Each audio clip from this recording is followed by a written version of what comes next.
Assalamualaikum warahmatullahi wabarakatuh. Salamah bin Al-Aqwa bukanlah seorang sahabat yang masyhur. Banyak orang tak mengenalnya, padahal dia adalah sahabat yang mulia. Salah seorang sahabat yang berbayat di bawah pohon, yang Allah berfirman tentang mereka.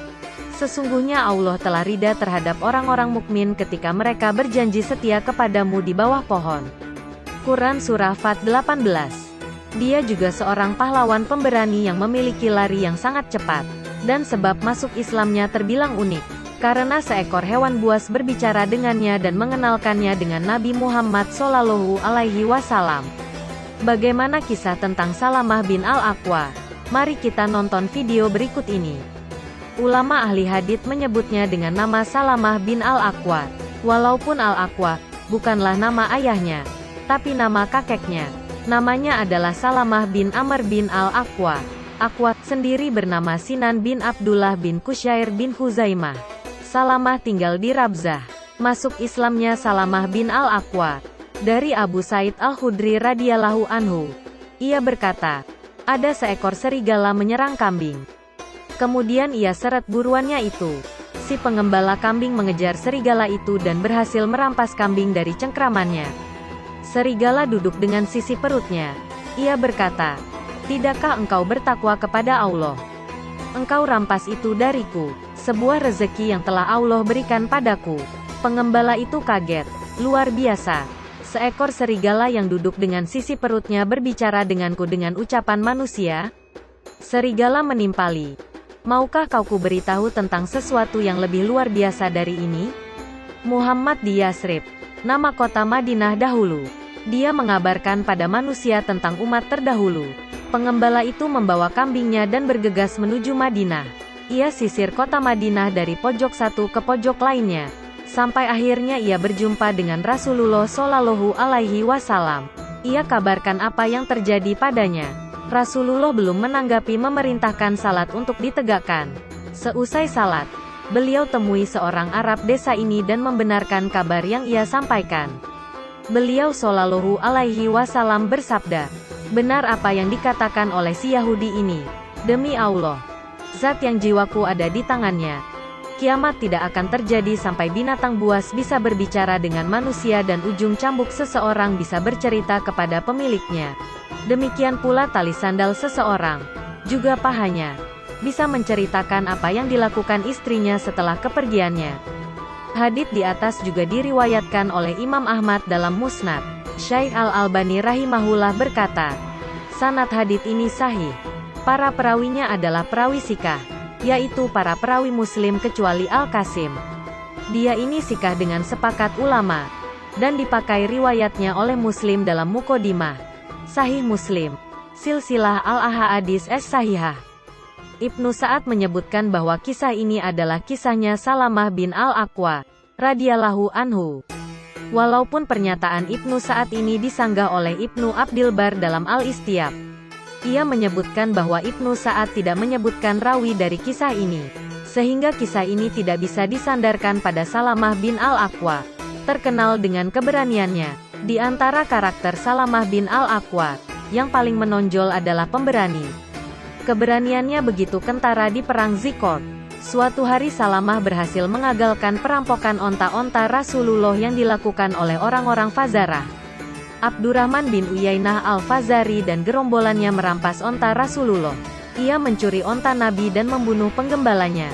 Kemudian ia pergi bersama beberapa penunggang kuda.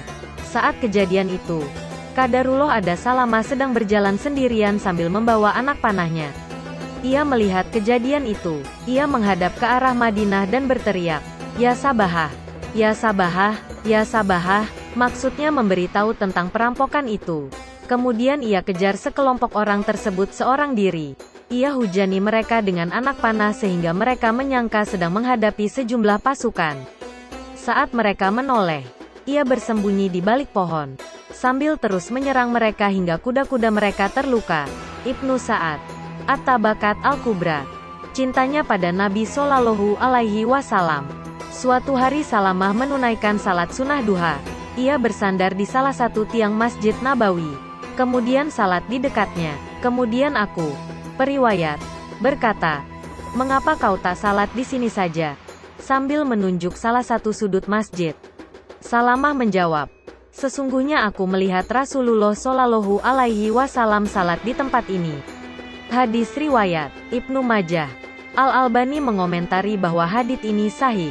Perhatikanlah bagaimana para sahabat sangat memperhatikan gerak-gerik Rasulullah Shallallahu Alaihi Wasallam. Meneladani setiap detil perbuatan Nabi adalah kebahagiaan bagi mereka. Salamah bersama Rasulullah Shallallahu Alaihi Wasallam. Yazid bin Abu Ubaid berkata, "Aku melihat bekas lebam pada Salamah. Kemudian kutanyakan padanya, 'Hai Abu Muslim, bekas lebam karena apa ini?' Ia menjawab, 'Ini adalah bekas lebam sewaktu di perang Khaibar.' Orang-orang mengatakan, 'Salamah terluka.'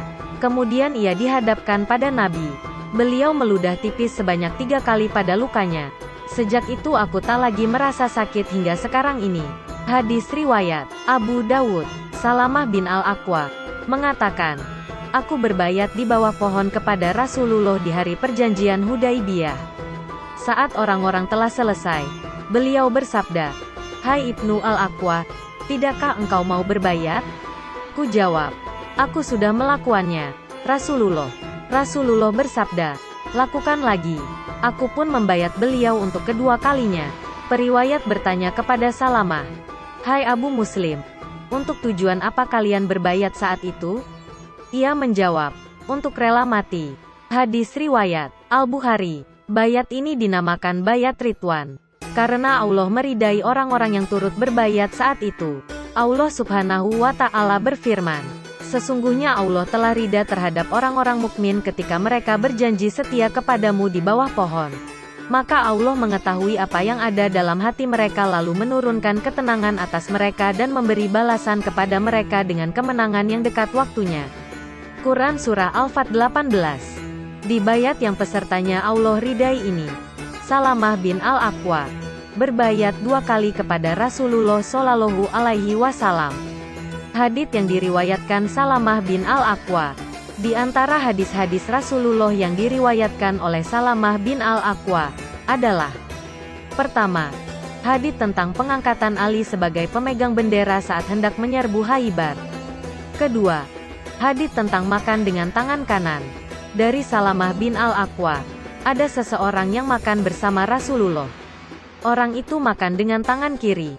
Rasulullah menegurnya, "Makanlah dengan tangan kananmu." Orang itu menjawab, "Aku tak mampu." Rasulullah bersabda, "Engkau benar-benar tak akan mampu. Yang menghalangimu melakukannya adalah kesombongan." Salamah berkata, orang itu benar-benar tak bisa lagi mengangkat tangannya ke mulutnya. Hadis riwayat Muslim. Wafatnya Salamah bin Al-Aqwa. Salamah bin Al-Aqwa wafat di kota Madinah pada tahun 74 Hijriah. Saat itu ia berusia 80 tahun. Riwayat Al-Hakim dalam Al-Mustadrak. Semoga Allah meridai sahabat yang mulia ini. Terima kasih yang sudah menonton video-video kami. Semoga dapat terhibur dan menambah wawasan kalian. Maka dari itu bergabunglah bersama kami. Jangan lupa like, komen, dan subscribe dan nyalakan lonceng notifikasinya. Assalamualaikum warahmatullahi wabarakatuh.